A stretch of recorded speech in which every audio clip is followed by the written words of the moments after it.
Bagay, pagbibenta naman.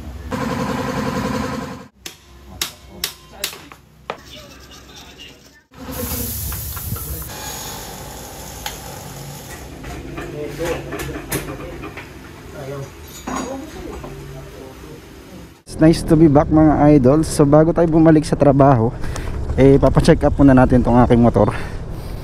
So papapalitan lang natin ng shock, and then ipapableed natin yung radiator nya. Tapos papalinis na rin natin yung magneto. So maglilimang taon na tong Honda Click natin, and simula nung nakuha itong motor na to, hindi pa napapalinis yung radiator at hindi pa rin napapalinis yung magneto. So kukuhanin ko lang yung shock na bibilhin ko sa online, tapos ipapa-install natin sa ating trusted na mekaniko trusted na shop, motor shop. So motor shop to ng tropa natin. So andito na tayo sa motor shop ng ating tropa.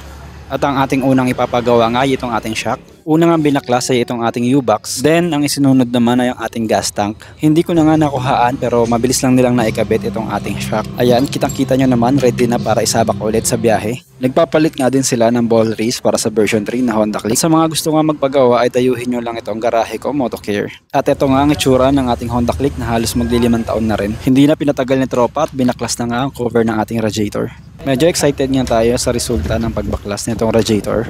Kitang-kita nyo naman kung gaano karumi itong radiator na to. Maging itong ating magneto AC nga ay napakadumi. Pero syempre kasama yan sa ipapalinis natin. Bawat parts nga ay lilinisin at patutuyuin. Gustuhin ko mang i-DIY to, pero mas maigi na lang na ipaubaya natin sa eksperto.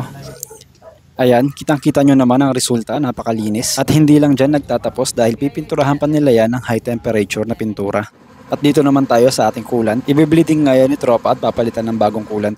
At ayan na nga, natuyo ng ating pintura at pwede na ulit siyang ibalik. Babalik na rin itong ating radiator at syempre sasalinan niya ng bagong coolant. At ayan na nga, malapit na matapos, linis na lang ang kulang. Dito naman tayo sa nakakaparanoid na center stand. Madami na ngang nababasagan ng crankcase dahil dito. At buti nga yung sa atin ay napakalambot lang. At dahil kung hindi ay baka grinderin pa nila ito. Smooth lang ang pagkakaalis. Ayan, kitang-kita nyo naman kung gaano kadumi ang ating center stand. Pwede ng taniman ng gulay. Maging itong ang bakal ay kinakalawang na. At bago pa nga abutan ng pagkastak ay mas maigi nang palinis na natin to. At sa mga gusto nga sumubok magpaayos ng kanilang motor ay bisitahin nyo lang itong garahe ko, Motocare. Search nyo lang ito sa Google Maps at makikita nyo na kung saan located ang kanilang shop.